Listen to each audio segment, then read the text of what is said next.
ஆண்டவர் நல்லோர் மேலும் தீயோர் மேலும் மழையை வர்ஷிக்க பண்ணுகிற கர்த்தர். ஆண்டவர் தேவனுடைய மனுஷன். ஆண்டவரே, துன்மார்களோடு சேர்ந்து நீதிமான்களையும் அழிப்பது உமக்கு தூரமாக இருப்பதாக அப்படின்னு ஜெபம் பண்ணும்போது ஆண்டவர் சொல்கிறாரு, இல்லை, அங்கே கொஞ்சம் பேரை பார்த்தா நான் அந்த பட்டணத்தை என்ன பண்ண மாட்டேன். நம்முடைய ஆண்டவருடைய இருதயம் ரொம்ப கடினமானதெல்லாம் கிடையாது. அவர் ரொம்ப இளகிய மனதுடையவர். அவர் இறங்குகிறவர். வேதம் சொல்கிறது, தகப்பன் தன் பிள்ளைக்கு இறங்குவது போல நான் இறங்குறேன் அப்படின்ற. தாய் தன் பிள்ளையை சுமப்பது போல. அப்போது எத்தனையோ பேருக்கு ஆண்டவர் செய்யும்போது நமக்கு ஏன் செய்ய மாட்டார்? இதுவரையிலும் உங்களை இத்தனை சூழ்நிலை வந்த போதிலும், இவ்வளவு பாதையில் நீங்கள் கடந்து போந்த போதிலும், நீங்கள் திரும்பி பார்த்தீங்க அப்படின்னா நமக்கு சேதாரம் பெருசாக இல்லவே இல்லை. ஆனால் நம்ம வாழ்க்கையில் நம்ம சந்தித்த ஒவ்வொரு நெருக்கமும் நமக்கு நிறைய பாடத்தை கற்றுக் கொடுத்துருச்சு.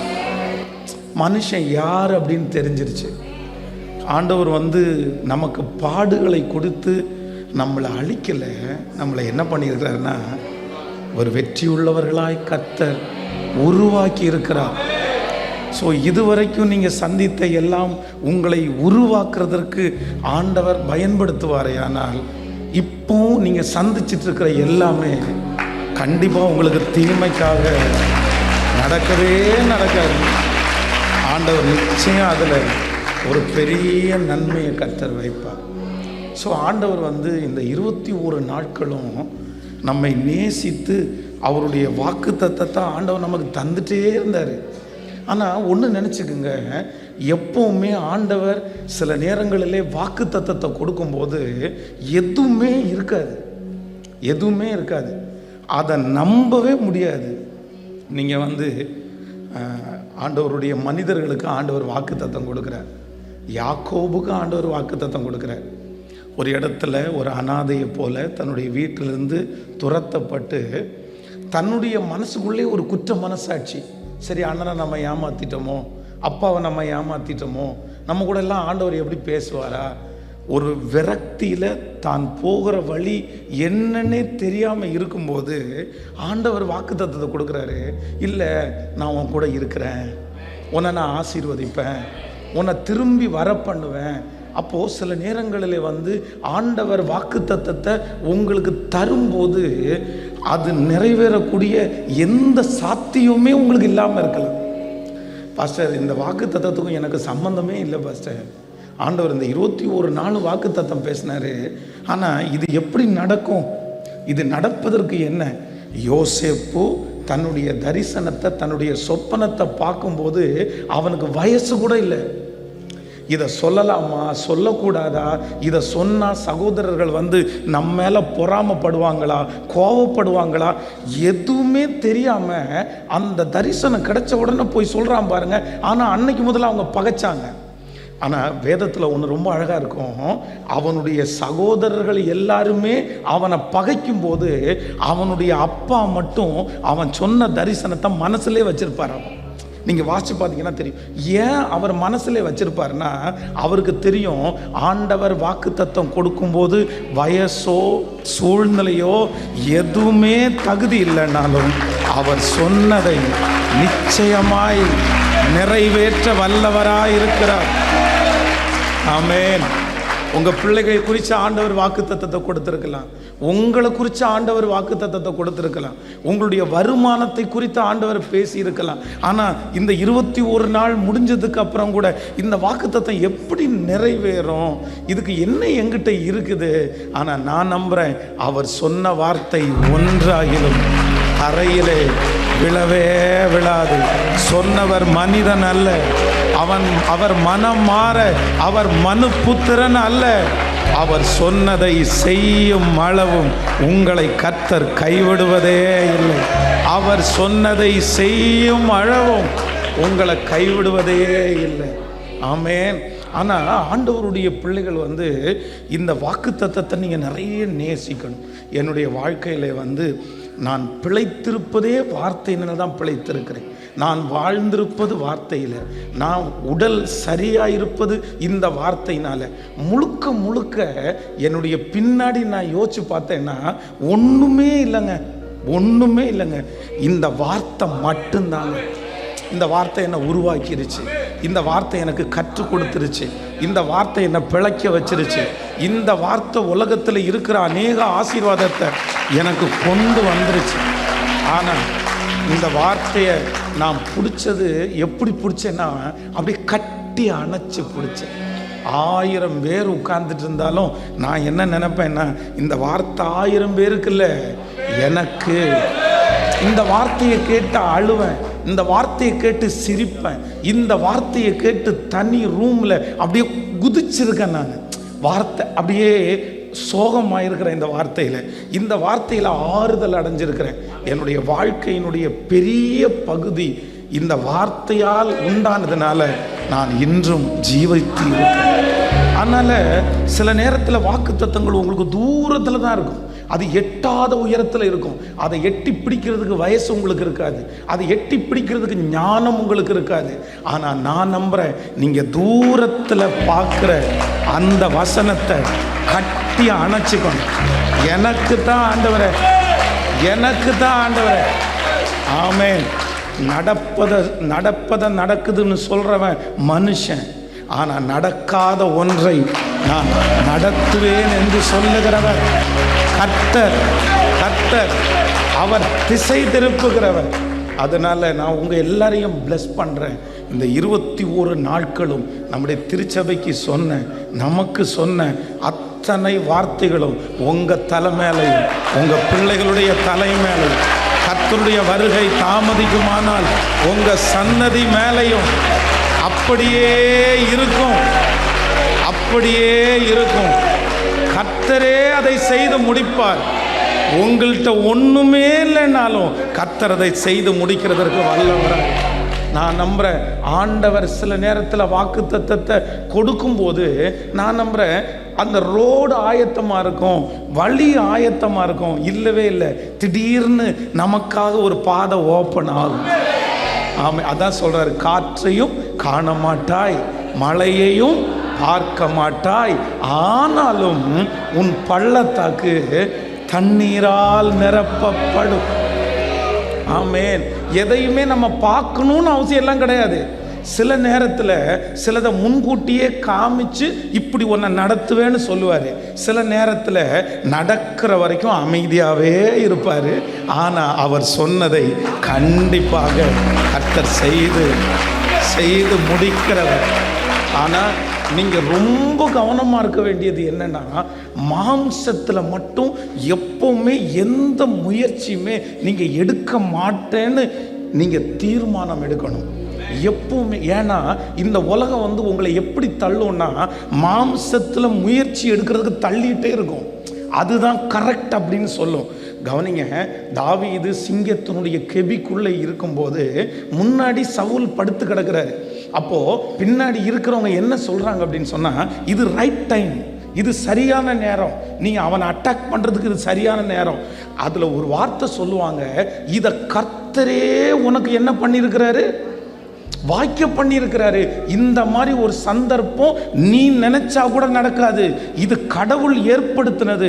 சில நேரங்களிலே இன்னொருத்தருக்கு விரோதமாய் மாம்சத்தில் நம்ம எழும்புவதற்கு சுற்றி இருக்கிற ஜனங்கள் இந்த வக்கீல கர்த்தர் தான் உனக்கு காமிச்சாரு, இந்த ஜட்ஜை உனக்கு கர்த்தர் தான் காமிச்சாரு, இந்த போலீஸ்காரரை கர்த்தர் தான் உனக்கு காமிச்சாரு, இந்த அரசியல் தலைவரை கர்த்தர் தான் உனக்கு காமிச்சாரு, இந்த பெரிய மனிதனை கர்த்தர் தான் காமிச்சாருன்னு சொன்னா கூட ஒரு தேவனுடைய பிள்ளை எப்பவுமே மாம்சத்தில் நீங்க இறங்கிடவே கூடாது. நம்முடைய வாழ்க்கையில இருக்கிற மிகப்பெரிய பாதிப்பே என்ன அப்படின்னா, நம்ம மாம்சத்தில் எடுக்கிற முயற்சி தான். ஆனால் வெற்றி என்ன அப்படின்னா, மாம்சம் சொல்லும் அட்டாக் பண்ணலாம், சண்டை போடலாம், எதிர்த்து நிற்கலாம். நீ பேசாமல் இருந்தால் எத்தனை நாள் தான் பேசாமல் இருப்ப? எத்தனை நாள் உன்னை தலை மேலே கொட்டுவான்? அப்படியே விட்டுற முடியுமா? அப்படி விட்டால் இன்னும் கொஞ்சம் மிளகாய் தான் அரைப்பாங்க. இந்த மாதிரி தாட்டு எத்தனை வந்தாலும் நான் நம்புகிறேன், ஏற்ற காலத்தில் கர்த்தர் உங்களை உயர்த்தும்படிக்கு அவருடைய பலத்த கைக்குள். நல்லா நினச்சிங்க, ஆண்டவர் உங்களுக்கு ஒன்று செய்யணும்னு நினைச்சார் அப்படின்னா, ஒன்று உங்களுக்கு கொடுக்கணும்னு நினைச்சாருன்னா, அது எவ்வளோ பெரிய தடையாக இருந்தாலும் ஒரு நிமிஷத்தில் மாற்றுறதற்கு ஆண்டவரால் முடியும். ஆனால் இவ்வளவு ஜெபம் பண்ணியும் இத்தனை ஆண்டவரை தேடியும் அந்த தடை உங்களுக்கு முன்னாடி இருக்கு அப்படின்னா, அது சத்துருவால் வைக்கப்பட்டது அல்ல. ஆண்டவர் அனுமதிச்சு அந்த தடையை வச்சிருக்காரு. என்னைக்கு எடுக்கணுமோ அன்னைக்கு எடுப்பாரு. நம்ம விசாலத்தோட கடந்து போகணும். ஆமென். மாம்சத்தை அடக்கி ஆளணும், சிந்தைகளை அடக்கி ஆளணும், சில எண்ணங்களை அடக்கி ஆளணும். கவனிங்க, சவுலுக்கும் தாவீதுக்கும் இருந்த வித்தியாசம் என்ன அப்படின்னா, சவுல் முழுக்க முழுக்க எதில் தான் செயல்பட்டார்னா, மாம்சத்தில் தான் செயல்பட்டார். எதை யோசித்தாலுமே மாம்சத்தில் தான் யோசிப்பார். ஆண்டவர் என்ன சொல்கிறாரு? அந்த பட்டணத்தை எல்லாத்தையும் அழிச்சிரு, அங்கே இருக்கிற எதையும் வச்சுக்காத, எல்லாத்துலேயுமே சாபம் இருக்குன்றாரு. ஆனால் இந்த சவுல் என்ன பண்ணுவான்னா, அங்கே இருக்கிற கொழுத்த கொஞ்சம் நல்ல மிருகங்கள் எல்லாம் பத்திரமா வச்சுட்டு, தேவனுடைய மனுஷன் வந்து கேட்பான், எல்லாத்தையும் பண்ணிட்டியா? எல்லாத்தையும் முடிச்சிட்டியா? ஆமாம், எல்லாத்தையும் முடிச்சிட்டேன். அப்போது என் காதில் கேட்குற இந்த சத்தம் என்ன? உடனே அடுத்த படி என்ன சொல்லுவான் தெரியுமா? இது உம்முடைய தேவனாகிய கர்த்தருக்கு அப்படின்னா, நம்ம நிறைய பேர் ஆண்டவருக்கே சப்போர்ட் பண்ணுவோம்ல. ஆண்டவருக்கு கொடுக்கணும்னா இப்படி தான் நான் கொடுக்கணும். ஆனால் ஆண்டவர் என்ன சொல்லுவாருன்னா, இல்லை, பலியை பார்க்கிலும் கீழ்ப்படிதல் தான்ப்பா, அதுதான்ப்பா உத்தமம், அதுதான். அப்போது நல்லா நினச்சிக்குங்க, சில நேரத்திலே சத்துரு வந்து நம்மளை வஞ்சிக்கிறதுக்கு இந்த மாதிரி ட்ரிக்ஸு, குறுக்கு வழி, இந்த சைடில் எல்லாம் நீங்கள் போகலாம், இதெல்லாம் ஒன்றும் தப்பு இல்லை. அதுக்கு சிலர் வசனத்தை தேடுவாங்க, வாது நாளாவது சூது நாளாவது அப்படின்னு எல்லாம் தேடுவாங்க. ஆனால் உண்மையாக ஆண்டவரை நம்புகிற பிள்ளைங்க 1% கூட மாம்சத்தில் என்ன பண்ண மாட்டாங்கன்னா, முயற்சி எடுக்கவே மாட்டாங்க. யோசேப்பு எந்த இடத்துலையுமே மாம்சத்தில் முயற்சி எடுக்கலை, அடங்கி இருந்தான். பரவாயில்ல, என்ன பழி சொன்னாலும் அதை நிரூபிக்கன்னு கூட நினைக்கல. ஆனால் ஒரே ஒரு இடத்துல என்ன பண்ணுவான்னா, மாம்சத்தில் முயற்சி எடுப்பார். என்ன தெரியுமா? அந்த வேலைக்கு, அந்த பானபாத்திரக்காரனுடைய தலைவனுக்கு அவர் வந்து என்ன சொல்லுவார் அப்படின்னா, எல்லா விளக்கத்தையும் கொடுத்துட்டு, உன்னை இந்த மாதிரி ராஜா உயர்த்துவார், 3 நாளைக்குள்ளே உன் தலை உயர்த்தப்பட்டு நீ மறுபடியும் உன் ஸ்தானத்தில் நீ போய் நிற்ப அப்படின்னு சொல்லிட்டு, அதோட விடமாட்டேன் ஒரே ஒரு வார்த்தை சொல்லுவார். என்ன தெரியுமா? நீ ராஜா கிட்ட போகும்போது இப்படி ஒருத்தன் இருக்கான், அவன் எந்த தப்பும் பண்ணலைன்றத நீ கொஞ்சம் எனக்கு சிபாரிசு பண்ணுன்னு சொல்லுவான் பாருங்க. நீங்க பைபிளை போய் வாசிங்க, அடுத்த வசனம் என்ன சொல்லும் தெரியுமா? பானபாத்திரக்காரனுடைய தலைவன் யோசேப்பை மறந்தான் இருக்கும். எப்படி மறக்க முடியும்? நீங்க ஜெயிலில் இருக்கிறீங்க, இன்னும் 2 நாளில் தூக்கு தண்டனை உங்களுக்கு விதிச்சாச்சு, சாக போற பயத்தினால தூக்கமே வரல, சொப்பனம் பார்க்குறீங்க, அந்த சொப்பனத்தில் கலக்கம் உண்டாயிருக்குது. சரியா ஒருத்தர் தீர்க்க தரிசனம் சொல்லி, இன்னும் 3 நாள் தாண்டா நீ வெளியே போயிடுவ, உன் தப்பு இல்லைன்னு சொல்லப்படுன்ற ஒருத்தனை நம்மளால மறக்க முடியுமா? நான் நம்புறேன். யாருக்காக அவன் மறந்தான் தெரியுமா?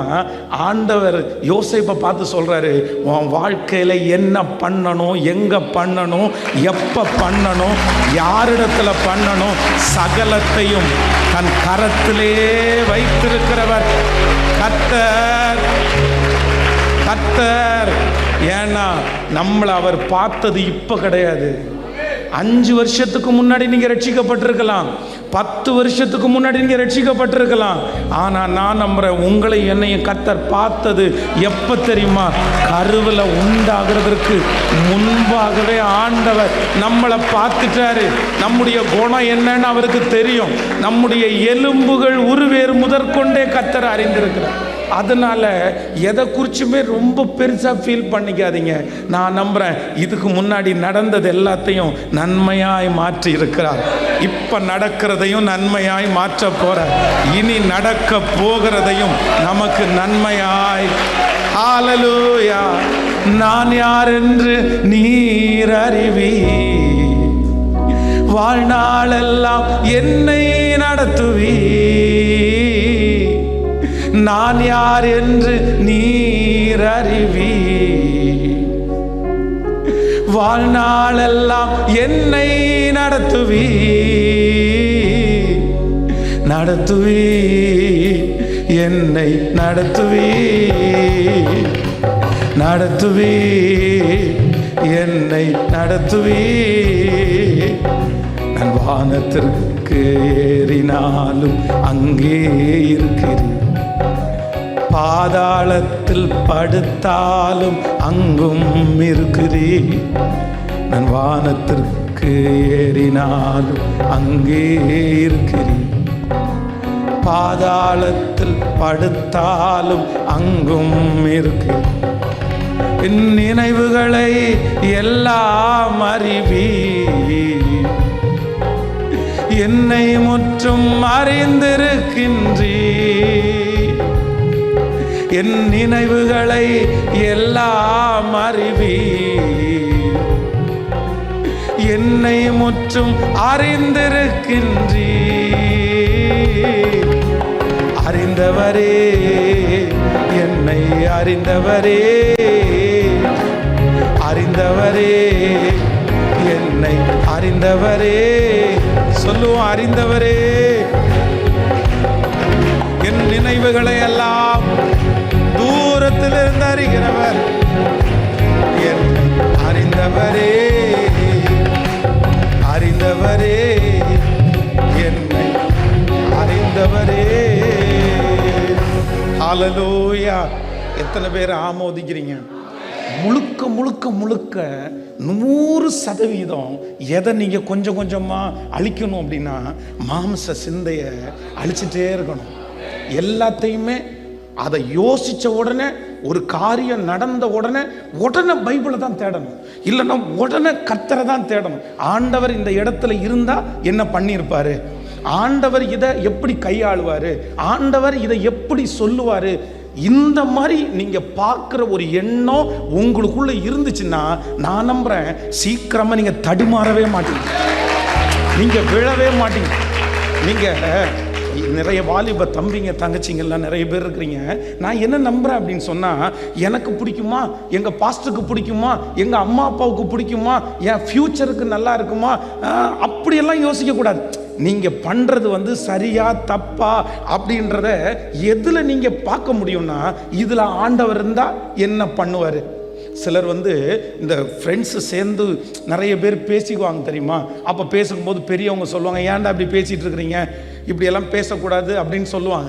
சொன்ன உடனே என்ன உட்காந்து நாங்கள் 4-5 பேர் உட்காந்து பேசுறது என்ன உங்களுக்கு கஷ்டமாக இருக்கா, இதில் என்ன பெரிய தப்பு பண்ணுறோம் அப்படின்னு. ஆனால் பைபிள் சொல்லுது, ஆகாத சம்பாஷணை நல்லொழுக்கங்களை கெடுக்கும்.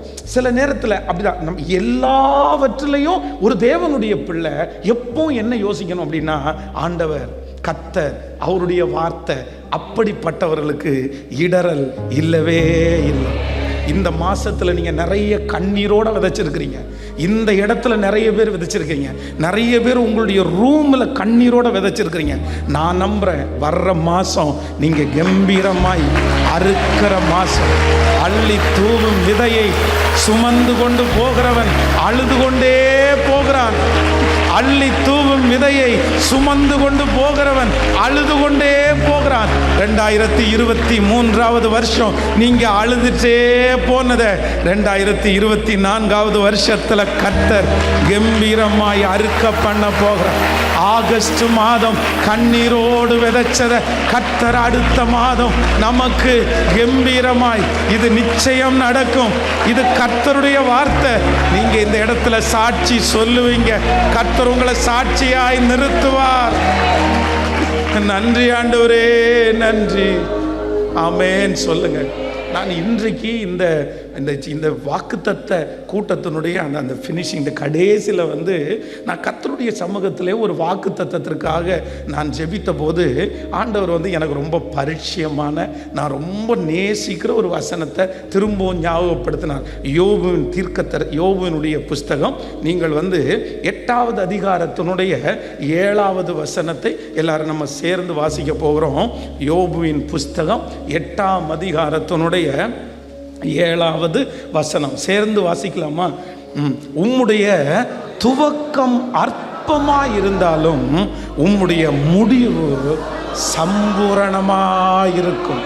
உம்முடைய துவக்கம் அற்பமாய் இருந்தாலும் உன்னுடைய முடிவு சம்பூரணமாயிருக்கும்.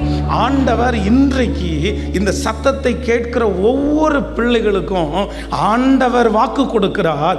அற்பமான ஆரம்பத்தின் நாளை யார் அசட்டை பண்ண முடியும்?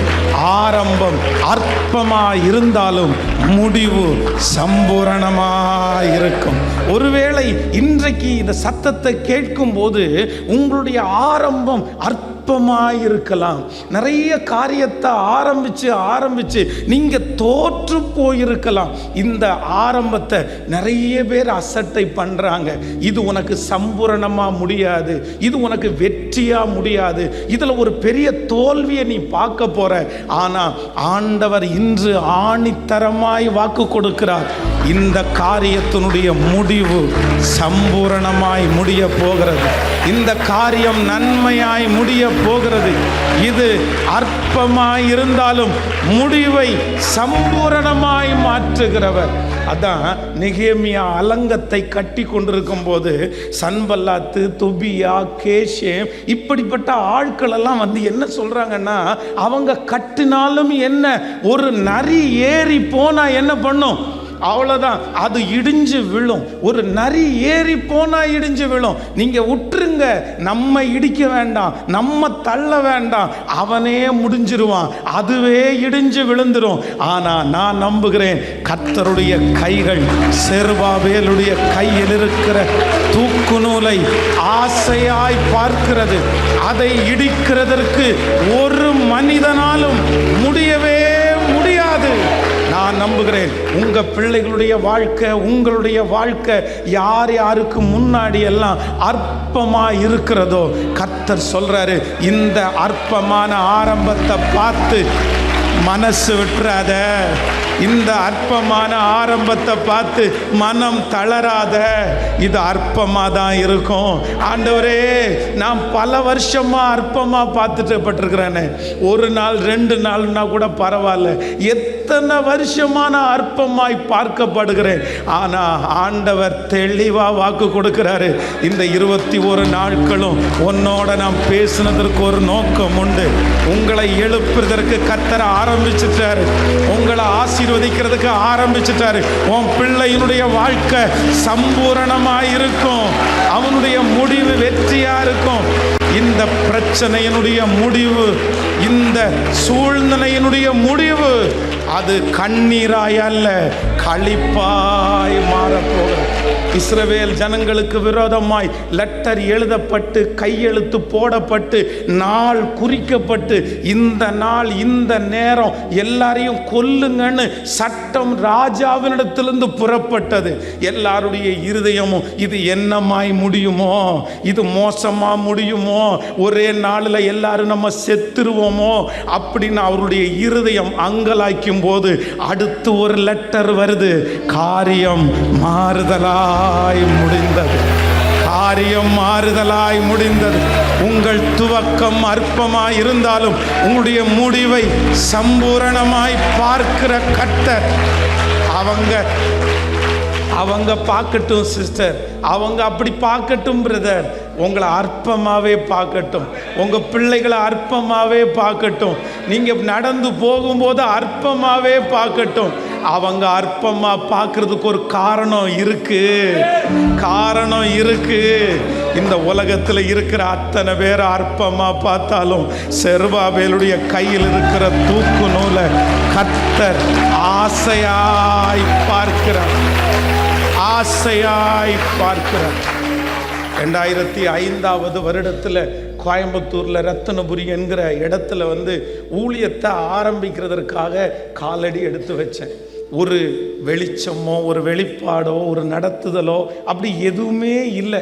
என்ன அப்படின்னு சொன்னால், ஒரு வருஷம் முழுக்க கோயம்புத்தூரில் படுத்த படுக்கையாக ஒரே ரூமில் அடைஞ்சு கிடந்தேன். மன அழுத்தம் ஒரு பக்கத்தில், மஞ்சக்காமால வியாதி ஒரு பக்கத்தில்.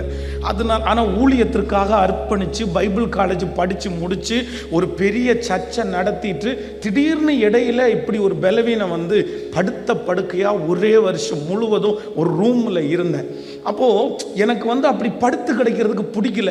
நமக்கு யாராவது ஒருத்தர் ஊழியம் தரணும், இல்லை ஏதாவது ஒரு ஊழியம் செய்யணுன்றதுக்காக ரத்தினபுரியில் முதலில் ஒரு வீட்டில் ஊழியம் ஆரம்பிக்கும் போது அந்த ஊழியத்தில் அந்த ஃபஸ்ட்டு டே ஓப்பன் பண்ணுற அன்னைக்கு அந்த ஊழியத்தை எனக்கு இடத்த கொடுத்த அம்மா அப்பா பக்கத்தில் ஒரு சிஎஸ்சி திருச்சபை இருக்குது, நீங்கள் வந்து வேணால் பார்க்குறீங்களா அப்படின்னு கேட்டாங்க.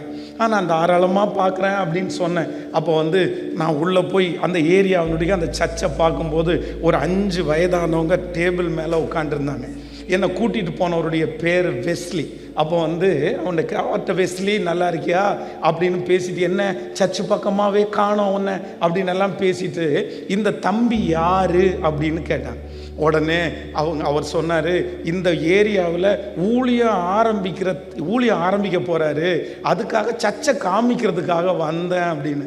அப்போது உள்ள ஒருத்தர் வெத்தலை பார்க்க போட்டுட்டு, ஏன் தம்பி நீ பார்த்தா வயசு 18 இருக்கிற, பெரிய பெரிய ஆட்கள் ஜாம்பவான்கள் எல்லாம் இந்த ரத்தினபுரிக்கு வந்துட்டாங்க, எல்லாரும் துண்டை காணும் துணியை காணோன்னு ஓடி போயிட்டாங்க, நீ உனக்கு வேற இடமே கிடைக்கலையா, வேற எங்கேயுமே போக முடியாதா, நீ இத்தனோண்டு இருந்துட்டு நீ எப்படி இந்த சர்ச்செல்லாம் கட்டி எழுப்புவ, நீ வேற எங்கேயாச்சும் போப்பா. அப்படியே அவங்க அத்தனை பேருக்கு முன்னாடியும் அவர் சொன்ன உடனே எல்லாரும் சிரிச்சிட்டாங்க. அப்படியே ஃபஸ்ட்டு டே முதல் அந்த ஏரியாவுக்குள்ளே போகும்போது அற்பமாய், குறைவாய், சின்ன பையனாய், மோசமானவனாய், பண்ண முடியாது என்று பார்க்கப்படும் போது நான் நம்புகிறேன், என் கையில் இருக்கிற தூக்கு நூலை ஒரே ஒருத்தர் மட்டும் ஆசையாய் பார்த்தேன். பிரதர், இது தீர்க்க தரிசனமான வார்த்தை. பிரதர், சிஸ்டர், இது தீர்க்க தரிசனமான வார்த்தை. எங்கள் அம்மா, எங்கள் அப்பா, இது ஒரு தீர்க்க தரிசனமான வார்த்தை. நீ கவலைப்படாத, நீ அற்பமாய் பார்க்கப்பட்ட அதே தெருவில் கர்த்தர் உன்னை சாட்சியாய் நிறுத்துவார். அற்பமாய் பார்க்கப்பட்ட அதே இடத்துல கர்த்தர் உன் தலையை நிமிர பண்ணுவார். அற்பமாய் பார்க்கப்பட்ட உங்க பிள்ளையினுடைய திருமணம் ராஜா வீட்டு கல்யாணம் மாதிரி நடக்கும். அற்பமாய் பார்க்கப்பட்ட லேயாள நினைவு கூர்ந்த கர்த்தர் உங்களுக்கு ஒரு குழந்தை பாக்கியத்தை தராம இருப்பாரோ?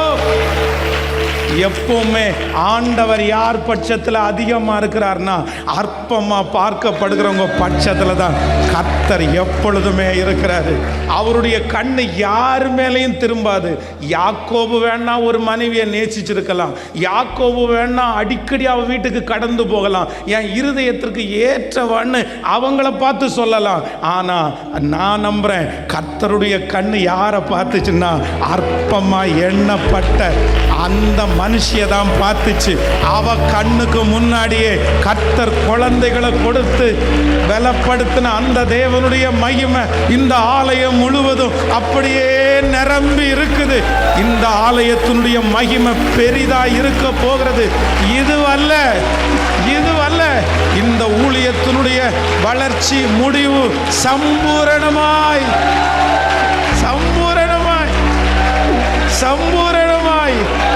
இந்த திருச்சபையினுடைய கட்டப்படுகிற தேவனுடைய மனுஷனுடைய கையில் இருக்கிற தூக்கு நூலை கர்த்தர் விருப்பமா பார்க்கிறார், ஆசையா பார்க்கிறாரு. இந்த தூக்கு நூலை குடிச்சிருக்கிற கையை கர்த்தர் இதோ பலப்படுத்துறாரு. அவருடைய கை அதை பலப்படுத்துது. யார் அழிக்க முடியும்? ஸ்ட்ராங் பண்றவர் அவர், ஸ்ட்ராங் பண்ணுகிறவர் அவர். ஹல்லேலூயா, ஆமென். உன்னுடைய துவக்கம் அற்பமாய் இருந்தாலும் உன்னுடைய முடிவு சம்பூரணமா. அப்போ நம்முடைய வாழ்க்கையிலே நம்முடைய முடிவை நிர்ணயம் பண்றது யார் அப்படின்னா மனுஷன் இல்லை. நம்முடைய வாழ்க்கையினுடைய முடிவை நிர்ணயம் பண்றது கர்த்தர். ஹல்லேலூயா. வேகமாக ஒரு 3 காரியத்தை உங்களுக்கு சொல்லி ஜெபிக்க போகிறேன். நம்பர் 1, முதலாவதாக ஒரு வசனத்தை நம்ம வேகமாய் வாசிக்கலாம். 1 சாமுவேலின் புஸ்தகம் 17ஆம் அதிகாரத்தினுடைய 42வது வசனத்திலிருந்து வாசிக்கலாம். 1 சாமுவேல் 17ஆம் அதிகாரம் 42வது வசனத்துக்கு முன்பாக பெலிஸ்தியன் சுற்றி பார்த்து தாவீதை கண்டு அவன் இளைஞனும் சௌந்தரிய ரூபமுமான சிவந்த மேனி உள்ளவனுமாய் இருந்தபடினால் அவனை அசட்டை பண்ணினான். அடுத்த வசனம், பெலிஸ்தியன் தாவீதை பார்த்து நீ தடியோட என்னிடத்தில் வர நான் நாயா என்று சொல்லி தேவனை கொண்டு சபித்தான். பெலிஸ்தியன் தாவீதை பார்த்து நீ என்னிடத்தில் வா, நான் உன் மாம்சத்தை ஆகாயத்து பட்சிகளுக்கும் காட்டு மிருகங்களுக்கும் கொடுப்பேன் என்றான். நல்லா கவனிச்சுக்குங்க. இந்த இடத்துல கோலியாத் என்கிற ஒரு மிகப்பெரிய ராட்சதன். அந்த கோலியாத்துக்கு நிறைய பேர் பயப்படுகிறார்கள். அவன் காலையிலையும் சாயந்தரமும் வந்து கர்ச்சித்துட்டே இருக்கிறான். அப்போ இஸ்ரவேல் ஜனங்கள் எல்லாரும் அவனை பார்த்து பின்னாடி போறாங்க. யாராலையுமே அவனை எதிர்க்கிறதுக்கு முடியல. அவன் இந்த இடத்துல என்ன சொல்றான் தெரியுமா? தாவீதுனுடைய தோற்றத்தை பார்த்த உடனே அவன் ஒரு முடிவை நிர்ணயம் பண்றான். ஒரு எண்டு, ஒரு கடைசி லைனை ஃபிக்ஸ் பண்றான். என்ன சொல்றான்னா, நீ என்னிடத்தில் வா, நான் உன் மாம்சத்தை ஆகாயத்து பறவைகளுக்கும் காட்டு மிருகங்களுக்கும் உணவாக தருவேன். அப்படின்னா நான் நம்புறேன், ஒரு முடிவை நிர்ணயம் பண்ணி நான் இன்னைக்கு உன்னை கொன்றுவேன், நான் இன்னைக்கு உன்னை அழிச்சிருவேன், உன் தலையை உன்னை இடத்துல எடுத்துருவேன், உன்னுடைய மாம்சத்தை ஆகாயத்து பட்சிகளுக்கு உணவாக நான் கொடுத்துருவேன் அப்படின்னு முடிவை நிர்ணயம் பண்ணும்போது என் தேவனாகிய கர்த்தர் அங்கே காரியத்தை மாறுதலாய் முடிய பண்ணி அந்த கோலியாத்தினுடைய சரீரத்தை தான் ஆகாயத்து பறவைகளுக்கு உணவாய் கொடுக்கிறதற்கு கர்த்தர் உதவி செய்தார். நான் நம்புறேன், ஆண்டவர் கொடுக்கிற முதல் வாக்குத்தத்தம் என்னன்னா, உங்களை சுற்றி இருக்கிற எத்தனை பேர் உங்களுக்கு ஒரு முடிவை நிர்ணயம் பண்ணினாலும் கர்த்தர் வாக்கு கொடுக்கிறார், அவர்கள் நிர்ணயம் பண்ணுகிற முடிவு நடக்க போவது இல்லை. உங்களுக்கு விரோதமாக எழும்புகிற மனிதர்கள் ஒரு முடிவை நிர்ணயம் பண்ணி இருக்கலாம்.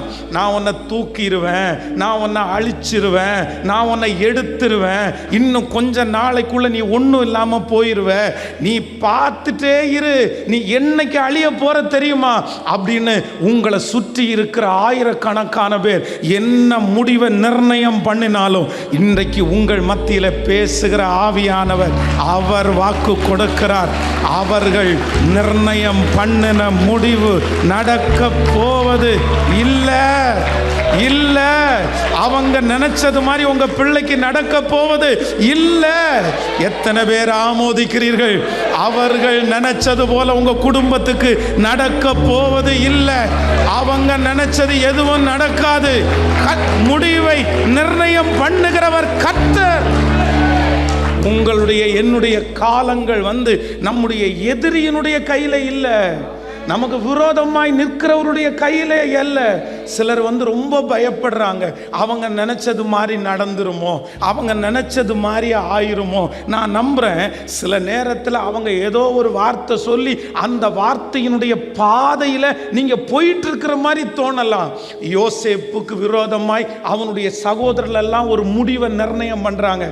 என்ன, நீ பெரிய சொப்பனம் பார்க்கிறவனா, உன் சொப்பனை நிறைவேறிடுமா, நாங்க அதை பாத்திர போறோமே, உன் சொப்பனை எப்படி நிறைவேறும்? அவனை தூக்கி குழியில போட்டு அவன் அடிமையாக போகும்போது அவன் மனசுல என்ன நினைச்சிருப்பான் தெரியுமா? ஐயோ, இவங்க சொல்றது மாதிரி எனக்கு ஒரு முடிவு ஆயிருமோ, இவங்க சொன்னது மாதிரியே எனக்கு ஆரம்பிச்சிருச்சே, அவங்க வாய வச்சது மாதிரி எனக்கு நடக்குதேன்னு யோசேப்பு ஒருவேளை நினைச்சாலும் நான் நம்புறேன், இக்காலத்து பாடுகள் இனி வெளிப்பட போகும் மகிமைக்கு ஒப்பிடத்தக்கது அல்ல. சிஸ்டர், உங்க பிரயாணத்தினுடைய துவக்கத்தை மட்டும்தான் அவங்க பார்த்துருக்காங்க.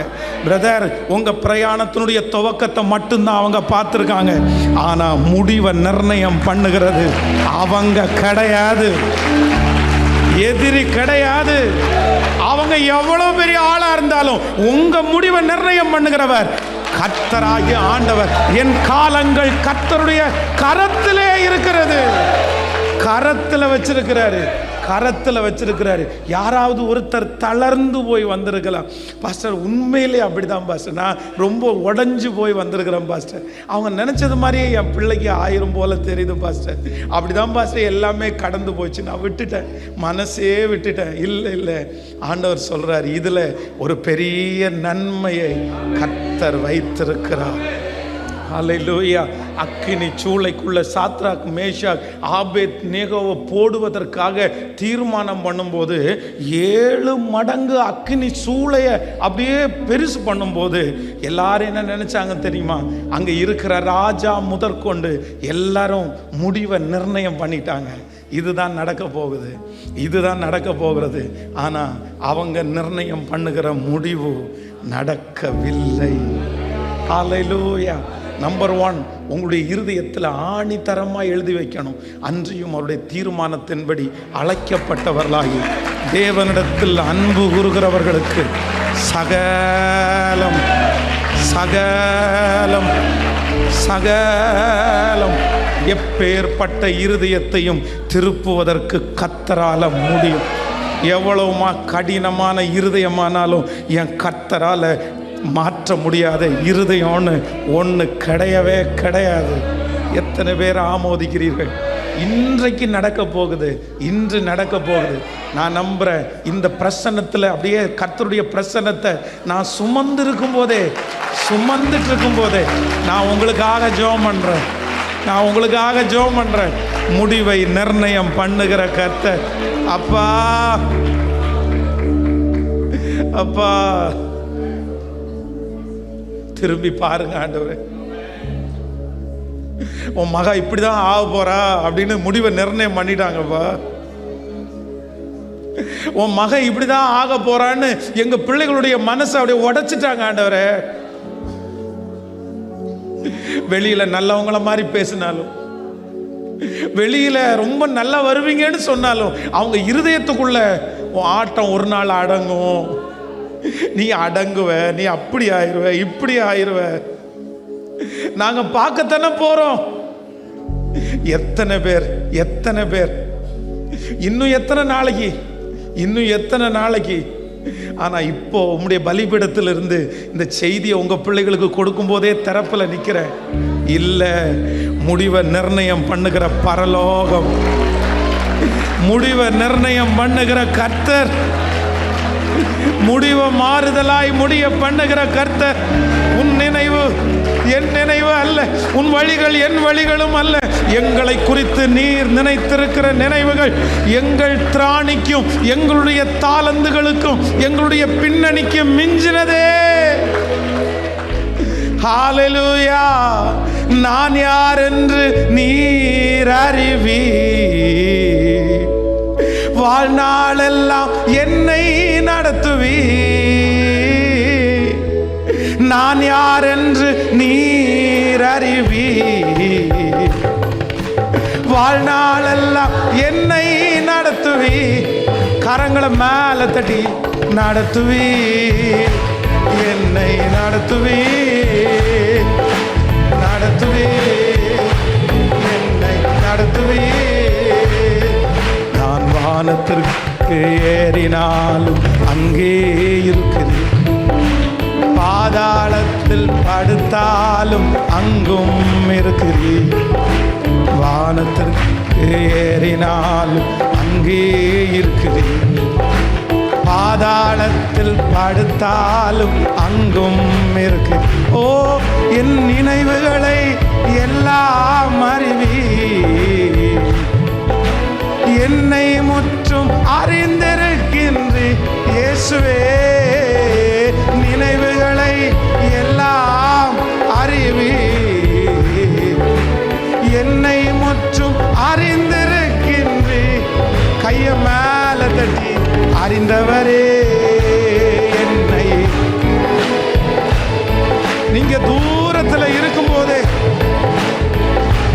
நாத்தான் வேலை பார்த்து சொல்றாரு, நாத்தான் வேலை பார்த்து சொல்றாரு, நீ அத்தி மரத்தின் கீழ் இருக்கும் போது உன்னை நான் கண்டுட்டேன். ஜோஷுவாவை பார்த்து சொல்றாரு, நீ தேவ சமூகத்தில் இருக்கும் போது நான் உன்னை பார்த்துட்டேன்.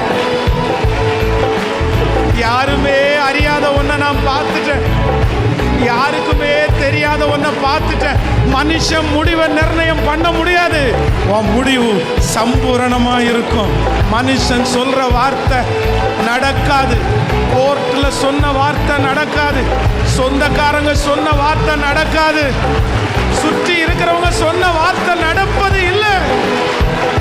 அவங்க யாரு? உன்னுடைய முடிவை நிர்ணயம் பண்றதற்கு அவன் யாரு?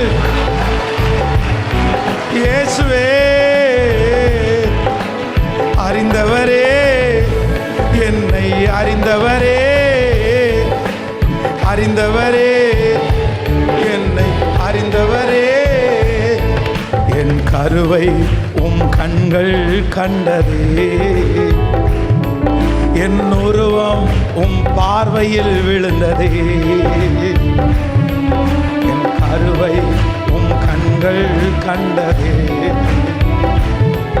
என் உருவம் உம் பார்வையில் விழுந்தது. இப்ப சொல்லுங்க அப்பா பார்த்து, நான் யார் என்று நீர் அறிவி, வாழ்நாளெல்லாம் என்னை நடத்துவி. அப்பனே, நான் யாருன்னு வேற யாருக்குமே தெரியாதுப்பா, என்னை நடத்துவே நடத்துவே. மகா வறட்சியான காலத்திலும் நான் உன்னை நடத்துவேன், அவாந்திர வெளியில நான் உன்னை நடத்துவேன், வனாந்திரத்துல நான் உன்னை நடத்துவேன். யாருமே உன்னோடு கூட இல்லாத போது நானே உன்னை நடத்துவேன். கர்த்தராகிய நான் உன் வலது கையை பிடித்து பயப்படாதே, நான் உன்னோடு கூட, உன்னோடு கூட. கரங்களை மேல தட்டி, கரங்களை மேல தட்டி. ரிக்கதலரம் ரேத்தலரோ சௌக்கரோலோ தெர. கரத்தை பிடித்த தேவன் அவர் வாக்கு கொடுக்கிறார். முள்ளுகள் மத்தியில நான் உன்னை நடத்துவேன், வனாந்திரத்துல நடத்துவேன். நீ தண்ணீரை கடக்கும் போது நான் கூட இருப்பேன், நீ அக்கினியை கடக்கும் போது அவைகள் உன் மேல் பற்றுவதில்லை. S S S.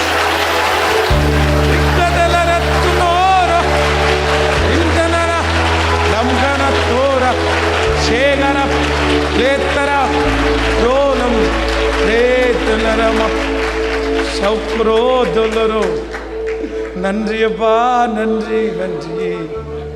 ஆமென். நம்முடைய முடிவை நிர்ணயம் பண்றவர் யார் அப்படின்னா கர்த்தர். ஒரு பேப்பர் நம்முடைய முடிவை நிர்ணயம் பண்ணிட முடியாது, ஒரு கையெழுத்து நம்முடைய முடிவை நிர்ணயம் பண்ணிட முடியாது. நான் நம்புறேன், என் இயேசு நிர்ணயம் பண்ணுவார். அவர் நினைச்சது மட்டும்தான். உங்களை வேணா எத்தனை பேர் வேணாலும் பயமுறுத்தலாம்.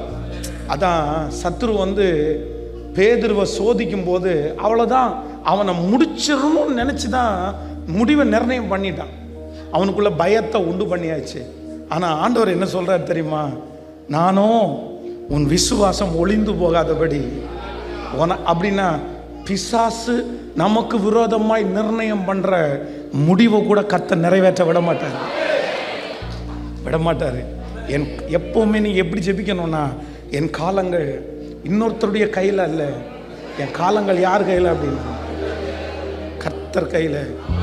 கர்த்தர் கையில். கர்த்தர். நிறைய பேர் என்னை பார்த்து சவால் விட்டுருக்குறாங்க. ஒரு கிறிஸ்மஸ் டைம் சர்ச்சில் இருக்கிற ஒரு பிலீவர் என்கிட்ட சொன்னாங்க, பாஸ்டர் கிறிஸ்மஸுக்கு எல்லாரும் சேர்ந்து உங்களை அடிக்கணும்னு பசங்க பிளான் பண்ணிட்டாங்க, எங்கள் ஏரியாவில் பேசிக்கிறாங்க. நான் ரெகுலராக அந்த வழியை தான் எப்போவுமே பைக்கில் போயிட்டுருப்பேன். இல்லை, இந்த டைம் அவனை அடிச்சிடணும், அவனை விட்டுறக்கூடாது அப்படின்னு முடிவு பண்ண. அந்த பக்கம்லாம் போகாதீங்க பாஸ்டர், பார்த்து போங்க பாஸ்டர் அப்படின்னு அவங்க சொன்னாங்க என்னிடத்துல. ஆனால் நான் நம்புகிறேன், அன்னையிலேருந்து இன்னைக்கு வரைக்கும் அதே தெருவில் தான் போகிறேன். ஆனால் நான் நம்புகிறேன், என் காலம் என் காலம், என் காலம். ஆனா பரலோகம் நியமிச்சுச்சுன்னா அது நடக்கலாம், அவங்க நியமிச்சா அது நடக்கவே நடக்கும். ஆமென்.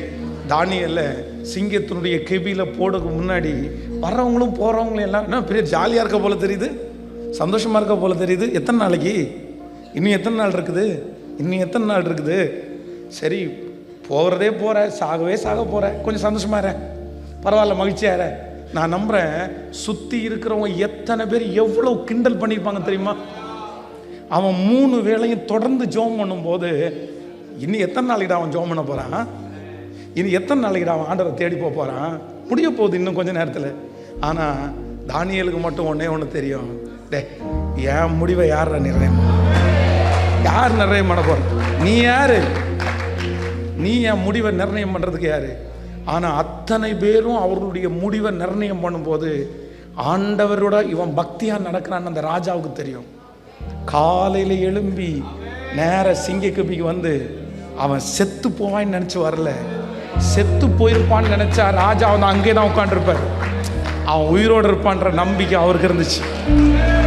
அதான் நின்று தானியேலே, தானியேலே, உள்ளே இருந்து ஒரு சத்தம் வருது, ராஜாவே நீர் என்றும் வாழ்க, நான் இடைவிடாமல் ஆராதிக்கிற என் தேவன் சிங்கங்களுடைய வாய்க்கு என்னை தப்புவிக்கிறதற்கு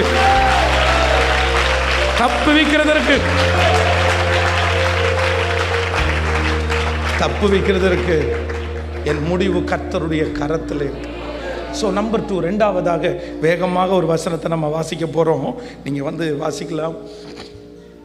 ரூத்தின் புஸ்தகத்தை எடுத்துக்கொள்ளலாம். 1ஆம் அதிகாரத்தில் ரூத்தின் புஸ்தகம் 1ஆம் அதிகாரம் 19வது வசனத்தை வாசிக்க போகிறோம். ரூத்தின் புஸ்தகம் 1ஆம் அதிகாரம் 19வது. அப்படியே இருவரும் பெத்லகேம் மட்டும் நடந்து போனார்கள். பெத்லகேம் மட்டும் நடந்து போனார்கள்.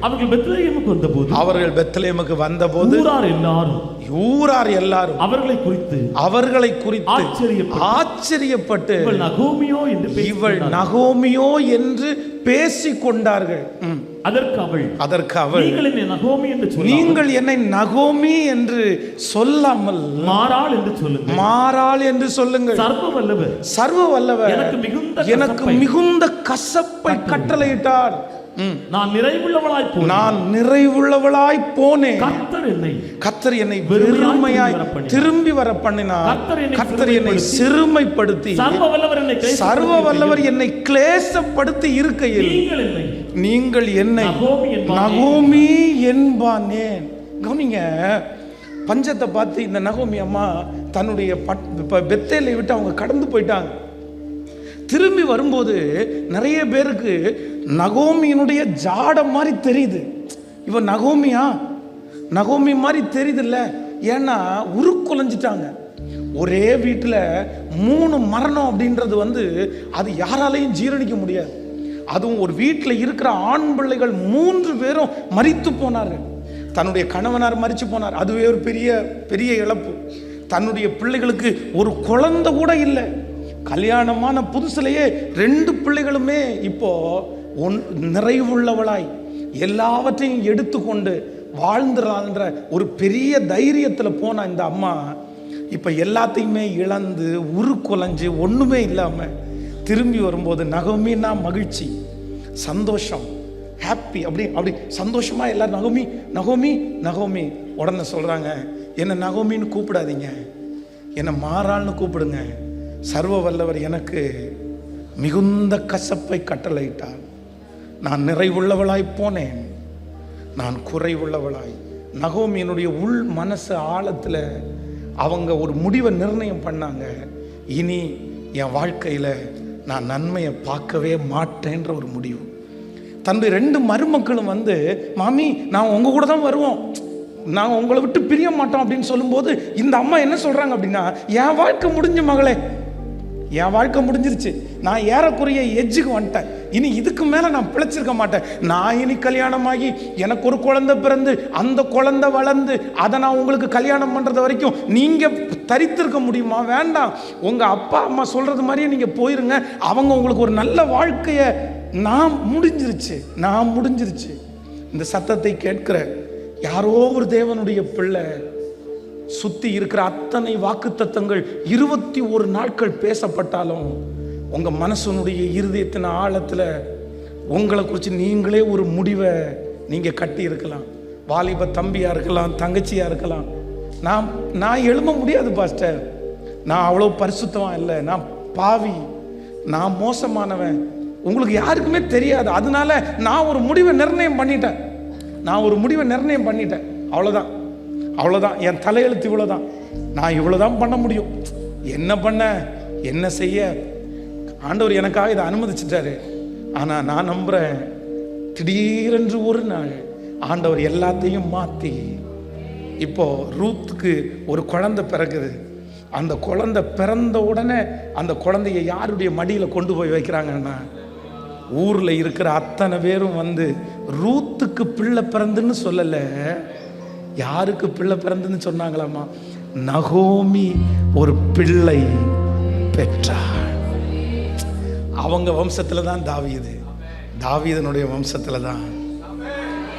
எண்ட் இல்லை, முடிவில்லை. நம்பர் 2, இந்த ஜபத்தில் இருக்கிற யாரோ ஒருத்தருக்காக ஆண்டவர் பேசுகிறாரு. உங்கள் முடிவை நீங்களே நிர்ணயம் பண்ணி, நான் ஒரு பெரிய மிஸ்டேக் பண்ணிட்டேன் பாஸ்டர், நான் ஒரு பெரிய தப்பு பண்ணிட்டேன், நான் நிறைய பேர் சொல்கிறது நான் கேட்கல, ஆனால் என்னுடைய தோல்விக்கு நான் தான் காரணம், என்னுடைய இழப்புக்கு நான் தான் காரணம், அதனால நான் பண்ணின தப்புக்கு நான் தான் பாஸ்டர் அனுபவிக்கணும்.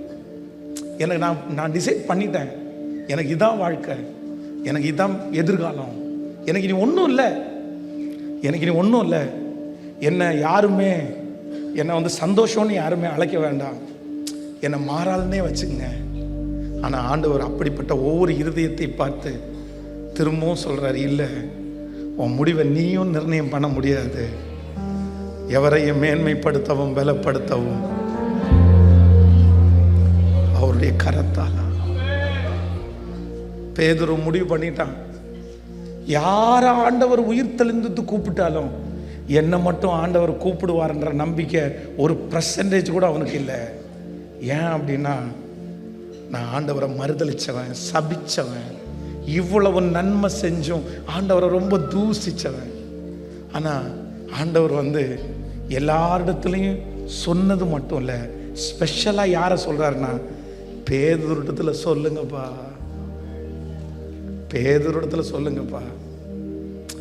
அவன் எனக்கு ரொம்ப வேணும். இந்த ஜெபத்தில் யாரோ ஒருத்தர் அப்படி உடஞ்சி போயிருக்கிறீங்க பிரதர். இல்லை பிரதர், ஆண்டவர் மறுபடியும் உங்களை தூக்குறதுக்கு விரும்புகிறாரு, உங்களுடைய களிம்புகள் எல்லாம் கர்த்தர் அகற்றுறதுக்கு விரும்புகிறாரு. நீங்கள் செஞ்ச தப்புனால சுமக்கிற அந்த தண்டனையை கர்த்தர் விலக்கணும்னு நினைக்கிறாரு, அந்த சாபத்தை கர்த்தர் மாற்றணும்னு நினைக்கிறாரு. ஒரு மனுஷனுடைய மீறுதல்களினால இவ்வளோ பெரிய பாவம் வந்தால் அதை மீட்கிறதற்கு ஆண்டவராகிய இயேசு கிறிஸ்து இந்த உலகத்துக்கு இறங்கி வந்தது அவர் நம்ம மேலே வச்ச அன்பின் நிமித்தமாக. அப்போ அஸ்திவாரம் அவர் ஏற்கனவே உங்களுக்கு போட்டுட்டாரு. அந்த அஸ்திவாரத்திற்கு மேலே இன்னொருத்தர் கட்டுறதற்கு கர்த்தர் விட்டுற மாட்டாரு. நீ எங்கே போனாலும் ஆண்டவர் ஒன்று விட மாட்டாரு.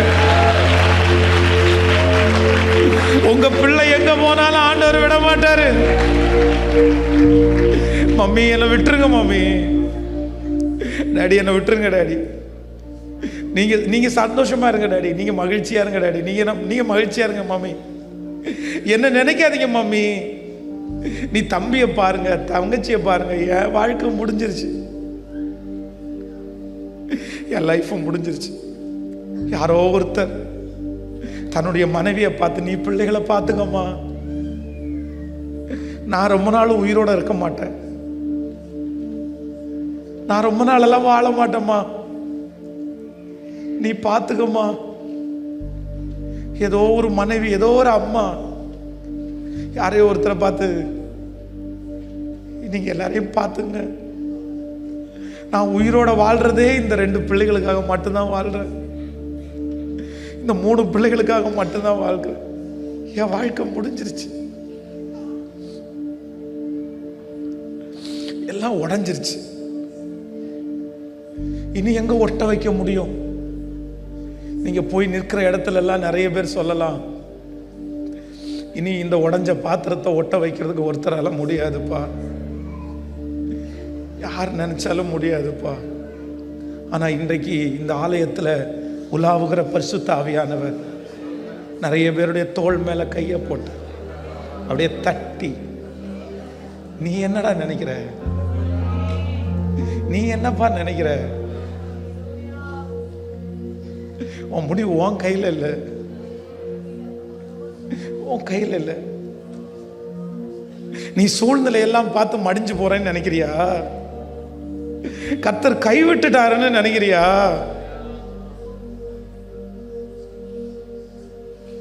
விசுவாசத்தோட தான் காலடி எடுத்து வச்சேன். ஒரு வெற்றியோட தான் காலடி எடுத்து வச்சேன். ஆனா இப்ப எல்லாமே என்னை விட்டு போனது மாதிரி நான் ஃபீல் பண்றேன். அப்படியே கொஞ்சம் கொஞ்சமா அந்த கடல்ல அப்படியே தண்ணியில மூழ்கிட்டே இருக்கும்போது சுற்றி இருக்கிறவங்களுக்கு ஒரு யோசனை, அவனுக்கு அவ்வளவுதான் முடிஞ்சிச்சு போல. ஆனா மூழ்கடிக்க விட்டாரா? மூழ்கடிக்க விட்டாரா? இல்ல. உன் நினைவுகள் என் நினைவுகள் அல்ல, உன் வழிகள் என் வழிகளும் அல்ல. ஒரே நிமிஷத்துல வாழ்க்கையை மாற்றுறதற்கு கர்த்தர். கையை மேல உயர்த்தி சொல்லுங்க, முழு நம்பிக்கையோட சொல்றேங்க, நான் நம்புறேன் ஆண்டவரே. நீங்க போக வேண்டிய தூரம் வெகு தூரம். இந்த செய்தியை கேட்டுக்கொண்டிருக்கும் போது எனக்குள்ள ஒரு பெரிய அனல், எனக்குள்ள ஒரு பெரிய அபிஷேகத்தை நான் உணர்ந்தேன். மறுபடியும் இந்த ஞாயிற்றுக்கிழமை கர்த்தர் உங்களுக்கு திரும்ப, இல்லை நீ போக வேண்டிய தூரம் வெகு தூரம், நீ பண்ண வேண்டிய பிரயாணம் நிறைய இருக்குது. உங்களை காலாட்களோடு ஓடும்படியாய் கர்த்தர் உங்களை அழைக்கல, உங்களை குதிரையோட ஓடும்படியாய் கர்த்தர் அழைச்சிருக்கிறாரு. யோர்தான் பிரகாவித்து வந்தாலும் நீ காலடி எடுத்து வச்சா அது விலகி போகும். முடிவை நிர்ணயம் பண்ணுகிற கர்த்தர். ஹல்லேலூயா. இயேசுவே நன்றி, நன்றி அப்பா, நன்றி நன்றி. நடத்துவீர் என்னை, நடத்துவீர், நடத்துவீர் என்னை, நடத்துவீர். நான் அமர்ந்தாலும் எழுந்தாலும் என்னை அறிவீர். நான் நடந்தாலும் படுத்தாலும் சூழ்ந்து இருக்கின்றீர். நான் அமர்ந்தாலும் எழுந்தாலும் என்னை அறிவீர். நடந்தாலும் படுத்தாலும் சூழ்ந்து இருக்கின்றீர். அப்பா உந்தன் அன்பை எண்ணி வியக்கின்றே. உம் சமூகத்தை விட்டு எங்கே ஓடுவே? அப்பா உந்தன் அன்பை எண்ணி வியக்கின்றே. உம் சமூகத்தை விட்டு எங்கே ஓடுவே? உம் சமூகமே வேண்டும் தேவனே, உம் சமூகமே வேண்டும் தேவனே. திரும்ப சொல்லுவோம், அப்பா உந்தன் அன்பை எண்ணி வியக்கின்றே. உம் சமூகத்தை விட்டு எங்கே ஓடுவே? பாடுங்க எல்லாரும். வியக்கின்றே, சமூகத்தை விட்டு எங்கே ஓடுவே? இப்ப கைய மேல தட்டி, உம் சமூகமே வேண்டும் தேவனே, உம் சமூகமே வேண்டும் தேவனே, உம் சமூகமே வேண்டும் தேவனே, உம் சமூகமே வேண்டும் தேவனே. ஹல்லேலூயா.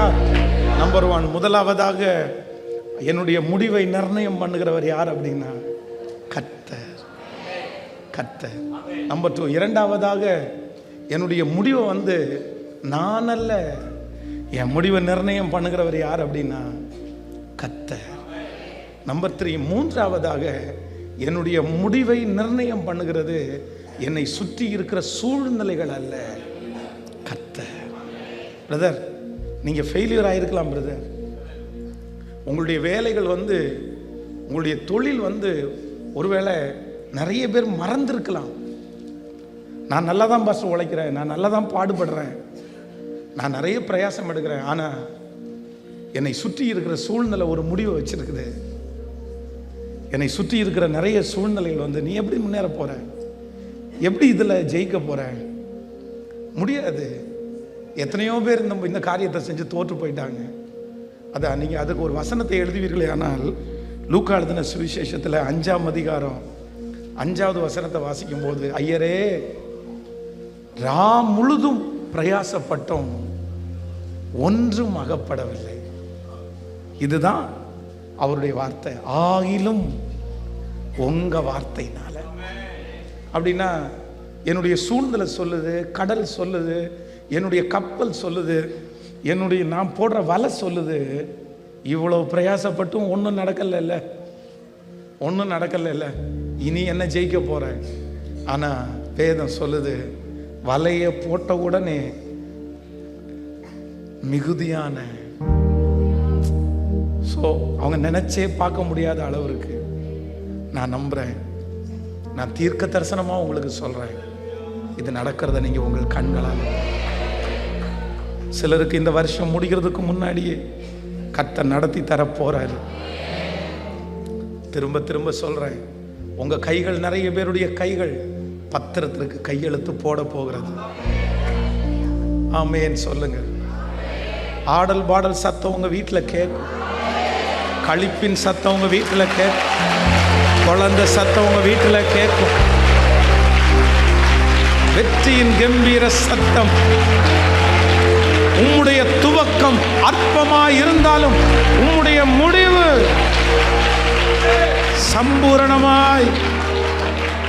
சம்பூரணமாய் ஆண்டவர் உங்கள் பேரில் நினைத்திருக்கிற நினைவுகள் தீமைக்கு அல்ல, அது சமாதானத்திற்கு ஏதுவாக. ஹல்லேலூயா. எத்தனை பேர் ஆமோதிக்கிறீர்கள்? இப்போ இந்த ஜெபம் முடிச்சிட்டு போகும்போதே எப்படி போனோம்னா, என் முடிவை நிர்ணயம் பண்ணுகிறவர், என் முடிவை நிர்ணயம் பண்ணுகிறவர். ஒரு பெரிய சீஃப் டாக்டர், பெரிய டாக்டர், அவருடைய அப்பாயின்மெண்ட்டுக்காக கோயம்புத்தூரில் என்னை வளர்த்தின தகப்பனும் தாயும் ரொம்ப பிரயாசப்பட்டாங்க. கிட்டத்தட்ட 6 மாதம் அதற்காக முயற்சி எடுத்து அந்த டாக்டருடைய அப்பாயின்மெண்ட் அவங்களால வாங்கவே முடியல. கடைசியில் ஒரு நாள் ஒரு பெரிய நபரை பிடிச்சி அந்த டாக்டருடைய அப்பாயின்மெண்ட் வாங்கி என்னை கூட்டிகிட்டு போனாங்க. அப்போ 1 இயராக படுத்த படுக்கையாக இருக்கிறேன். அந்த டாக்டர் என்னை ஒரு 15 நிமிஷம் தான் என்கிட்ட பேசினார். 15 நிமிஷம் பேசி முடிச்சுட்டு அவர் ஒரு ரிசல்ட்டை என் கையில் எழுதி கொடுத்தாரு. இந்த பார்ப்பா, நான் சொல்கிறத உன் மனசை தேத்திக்கோ. நீ எப்போ என்னை பார்க்க முடியாது, நான் ரொம்ப பிஸி, நான் உனக்கு ட்ரீட்மெண்ட்டும் கொடுக்க முடியாது. ஆனால் நீ மனசை தேத்திக்கோ, உனக்கு வந்திருக்கிற இந்த வியாதி சாகிற வரைக்கும் உன்னை பின்தொடரும். அது ஒவ்வொன்றா உன் பார்ட்ஸை அது அழிக்கும். ஆனால் இருக்கிற வரைக்கும் சந்தோஷமாக ஜாலியாக நல்லா சாப்பிட்டுட்டு நல்லா ரெஸ்ட் எடு, வேற எதுவுமே எனக்கு சொல்ல முடியாதுன்னு 6 மாதம் வெயிட் பண்ணி கொடுத்த அந்த டாக்டர் எனக்கு ஒரு முடிவை நிர்ணயம் பண்ணார். அந்த ரிசல்ட்டை வாங்கிட்டு அப்போது அந்த அளவுக்கு ஃபெய்த்து பெருசாக இல்லை. 1 வருஷமாக சிக்காக இருக்கிறதுனால மனசுலையும் பலன் இல்லை, உடம்புல பலன் இல்லை, எதிர்காலத்தை குறித்த பெரிய பயம், அம்மா அப்பா யாருமே பக்கத்தில் இல்லை, ஒரு அனாதை மாதிரி ரொம்ப ஃபீல் பண்ணேன். அந்த ரிசல்ட்டை வாங்கிட்டு அப்படியே ஓன்னு சத்தமாக அழுத. நான் அந்த அந்த வெடிச்சு அழுவாங்க அப்படின்னு அப்படியே அழுறேன். நான் அழுகையை பார்த்துட்டு அந்த அம்மா அழுறாங்க, அந்த அப்பா அழுறாங்க, அந்த வீட்டில் இருக்கிற அந்த பையன் அழுகுறான்.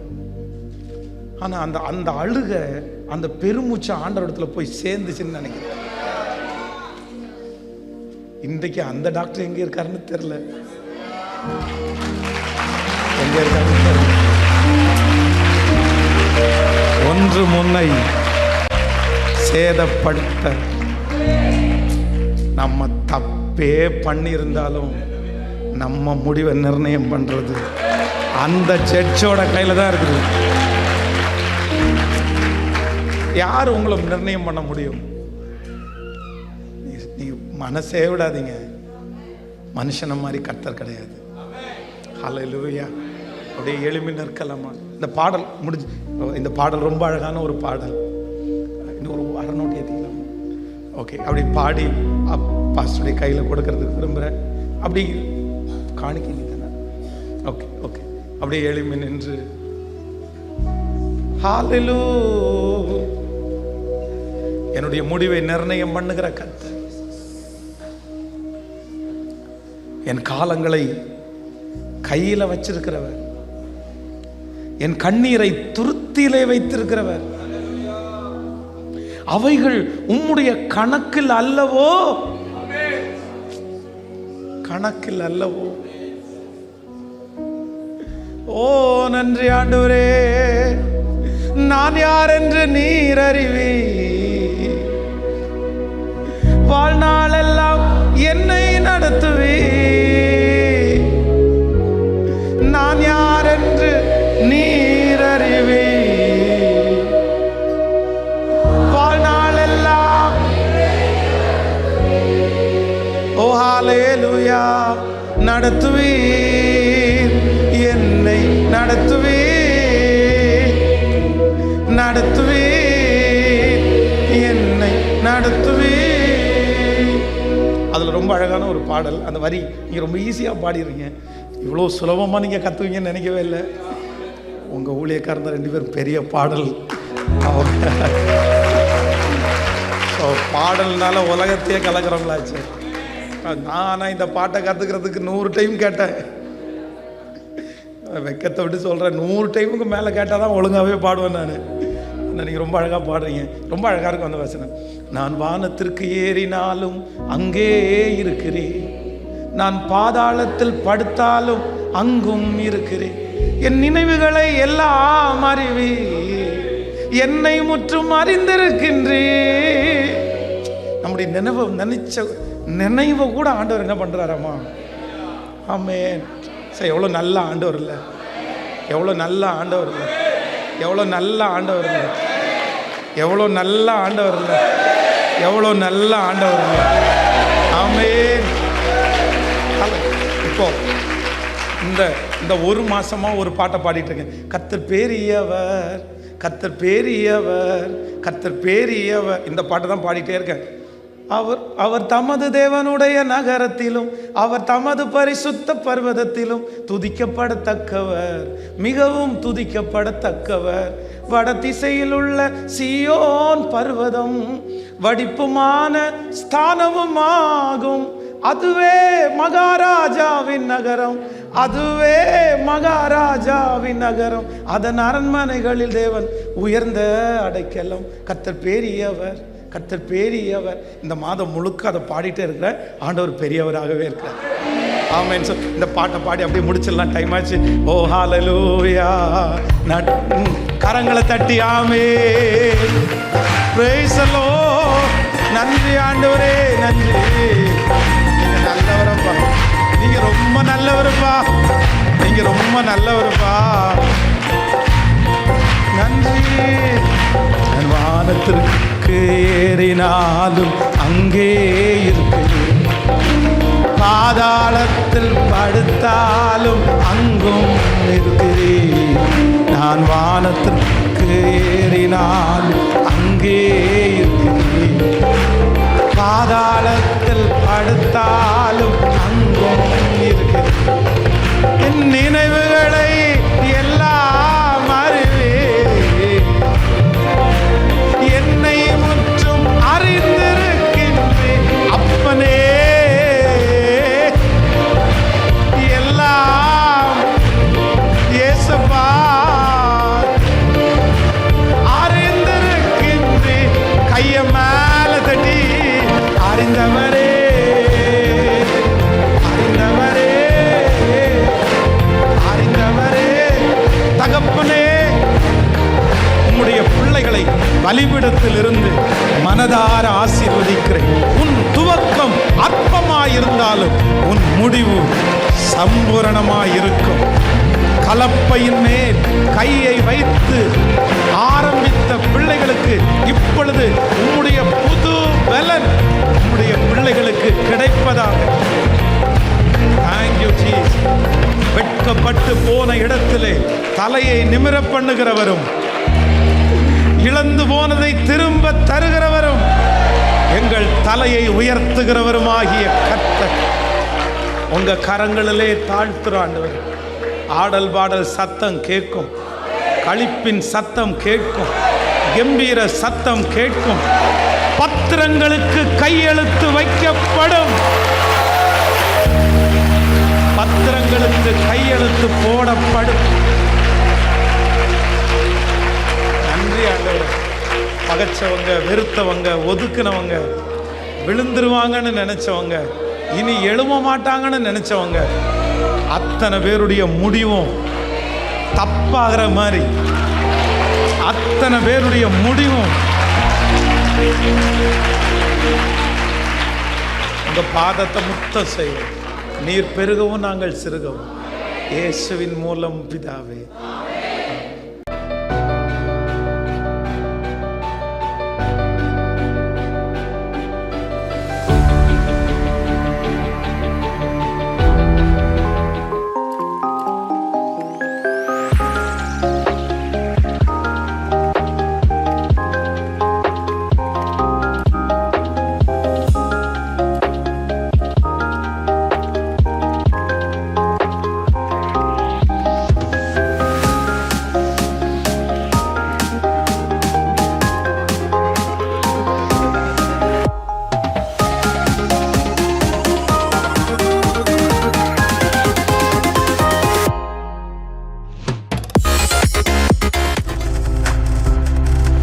நீங்கள் பார்த்துக் கொண்டிருப்பது உங்கள் ஜாய் டிவி. உங்கள் துக்கம் சந்தோஷமாய் மாறும்.